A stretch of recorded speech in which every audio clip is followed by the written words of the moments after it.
Not getting civilized is about having a savage mentality.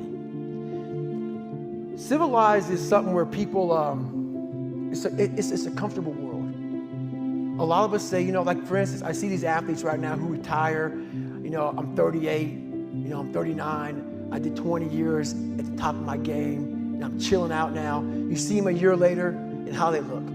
What the hell just happened to you, dude? What the hell? You're one of the greatest athletes of all time. Kids looked up to you. Women, men of all ages looked up to you. And they hit the pinnacle where it's time to retire, and their mind says, whew, I'm civilized. The worst thing that could ever happen to any human being is they become civilized. It's that total accountability. Like even when you retire, there's a motherfucker looking at me and judging me right now, man. I was the baddest person to ever live. It doesn't go away, man. You gotta wake up, even though you retired, you never retired. You're setting the example every single day of your life. And being civilized feels so good. I'm sorry, man. Once you get to the top, you may retire, but you ain't ever coming back home, man, because now you're judged. People see you falling off.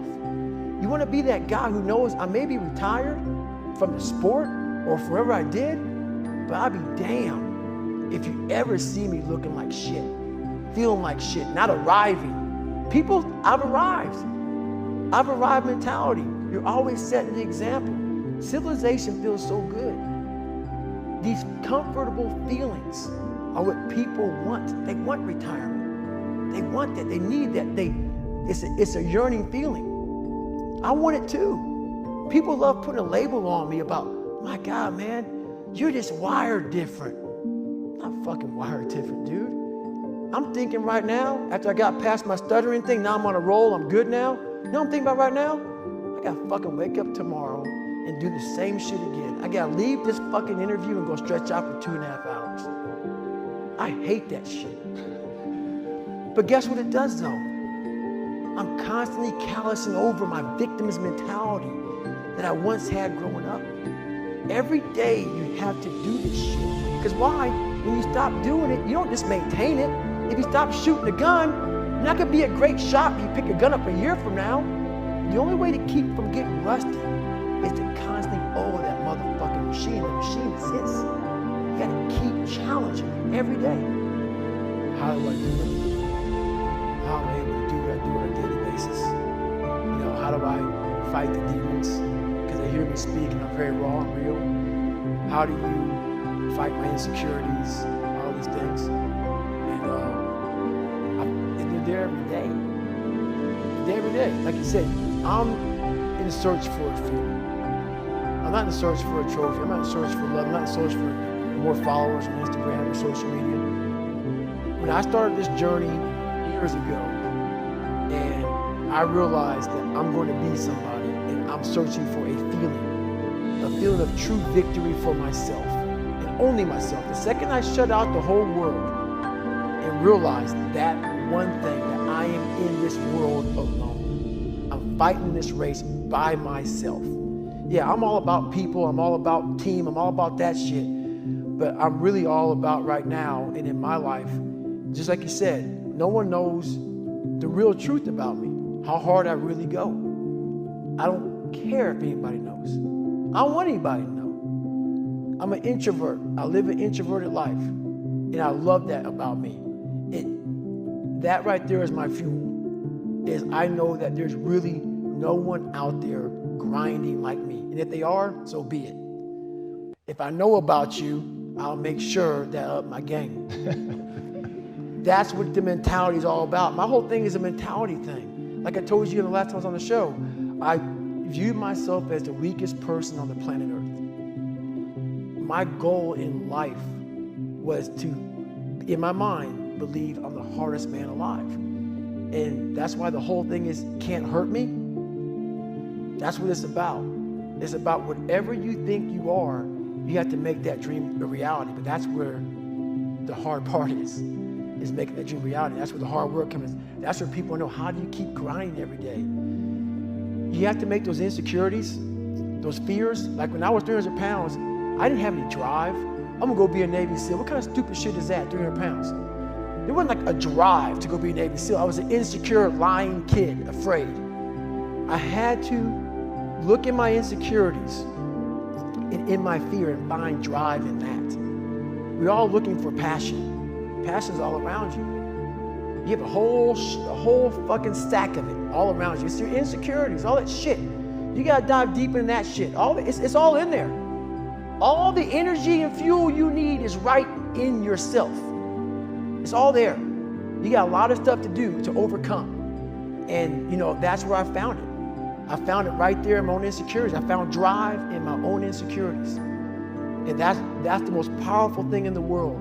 When you can find drive in your own doubt, fear, insecurities, you become very unstoppable. It's the truth. Who is sitting here right now today? This is the real me, obviously. But I'm gonna go I'm a very philosophical person. And I'm gonna go there with you real quick. I believe in a higher power. Don't know the name, don't know where it's coming from, don't know anything like that. But I believe that this power, and visualize with me real quick. Let's say it's a man up there or a woman, whatever, and they have a chart. And when you're born, they say David Goggins, born February 17, 1975 at 6 a.m. They write the chart down because they can see everything. They know exactly what you're fucking supposed to be. They know what you're supposed to be. You die, you go to so-called heaven. You arrive at heaven, I'm 300 pounds. I retired as an Ecolab guy, which is okay, just a job, whatever. I go up there and God looks at me and he shows me my chart. And my chart on there says you were supposed to be a Navy SEAL. You're supposed to weigh 185 pounds. You're supposed to be one of the smartest people on the planet, this, all this. You see this. And now you're in heaven, you made it to heaven, but you're like, God, I was supposed to live that life. I was supposed to live that life. And then you find out that the reason why, because we all think that if we pray on it, if we do this, if we do that, whatever, if we don't work, whatever, it's gonna magically happen for us. No. I believe that when I'm all said and done with, my whole job is to outwork the chart. Whatever the fucking chart says about me, the all-knowing power up there, I want to get up there and say, him look at me and say, I know everything. I didn't fucking see this. I didn't fucking see this. I want to feel that. I want to get to the other end of this fucking world, and however I'm being judged, whoever's judging me, to look at me and say, I did not fucking know. I had you at 185, I had you at this, but all this other shit, I was riding as you were living it. I want to find more. All I can. And in that fucking sack of shit, you have to dive in that to find more. Because if you're not willing to go in there and face yourself, you're not gonna find anything. You're gonna live right here on surface, man, right here on surface. So if there is an ending to this world and there is somewhere to go and there's a judgment, you're gonna get there and you might see a chart. And that chart may tell you who the fuck you should have been. And now you get the rest of your life to think about that. Man, I could have lived a much better life if I just would have just suffered a little bit more. If I just would have went in that shit and realized I had so much more. But fear and the 40% and living here versus living here, being afraid, stopped me. So I'm a big guy in visualizing. I'm a big guy in making a world. It may not exist. To me, it does. To me, it does. And I'm overpowering myself every day. And you gotta find tools to do that. That's the tool that I use. So that's what it's all about.